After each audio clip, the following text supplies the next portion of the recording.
It was shot in Sydney, stars a handful of red-hot young Australian actors, and was co-produced by an Australian company, but Better Watch Out may just be the least Australian feature film of the year.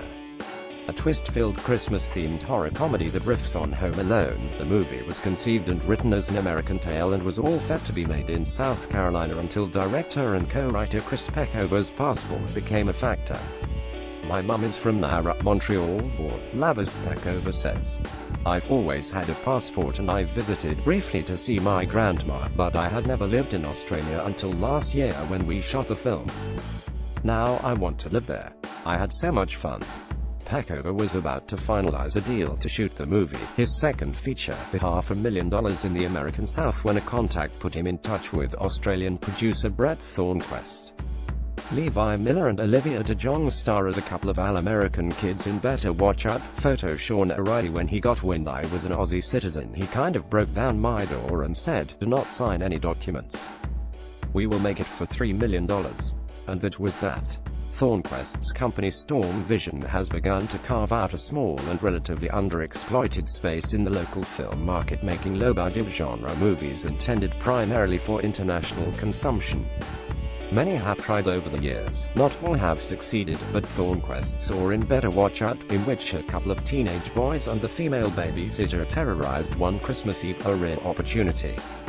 The movies that crack the Australian market tend to be family comedies or well-made movies like Lina the Dressmaker, he says.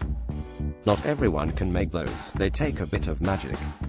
But genre films typically tend to be on the smaller side and the audience doesn't expect them to look like $150 million movies.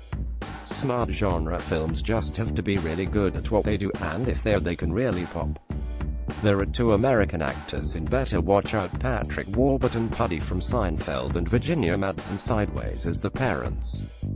Otherwise, the cast is all Australian: Levi Miller, Red Dog True Blue, and Jasper Jones as the precocious 12-year-old Luke Ed Oxenbould Paper Planes, Puberty Blues, Alexander and the Terrible, Horrible, No Good, Very Bad Day as his best friend Garrett, and Olivia de Jong hiding the visit as the 17-year-old babysitter Ashley.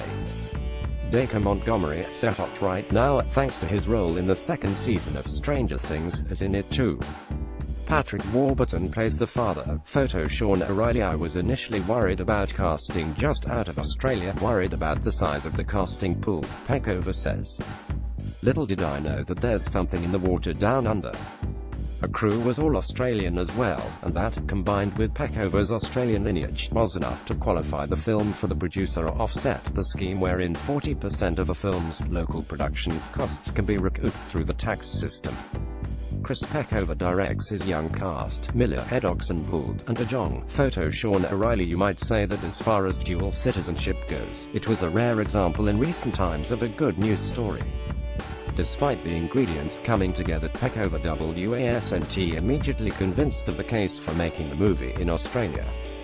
It was a Christmas movie, for heaven's sake, with snow and sweaters and fireplaces, and they were going to make it in Australia in January and February 2016.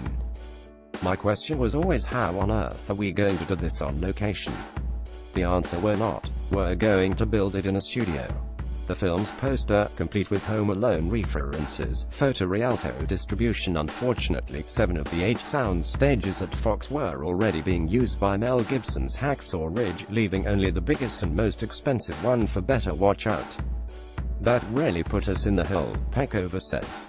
"We were $250,000 behind budget before we even started shooting. To stay within budget, they clawed costs back wherever they could. Little things, like we were only able to afford 2 hours of air conditioning every day, even though it was summer and all the actors were wearing winter clothes under hot film lights. I can't describe to you the agony of the shoot, especially for them. It was all worthwhile though." Thornquist says the movie has been sold to every country in the world except China. And after 7 weeks on home release in the US, it is still in the top 20 horror movies on iTunes, far better than anyone expected, according to Peckover. It opens in the UK on more than 150 cinema screens next week. The investors are happy, and Peckover is already planning to come back to make another film. There is one disappointment though. One of the smallest releases we're getting is in Australia, which really shocked us, and distributor Universal, says Peckover. Cinemas were saying genre doesn't play well in Australia, it's more an art house thing. So, do you have any advice for Australian filmmakers who might look to do what you have? If you want to be a genre filmmaker, you have to think more broadly than Australia, because genre films just aren't as valued down under as they are elsewhere, Peckover says. They're looked down upon. Facebook, Carl Quinn journalist, Twitter @CarlQuinn podcast. The Clappers.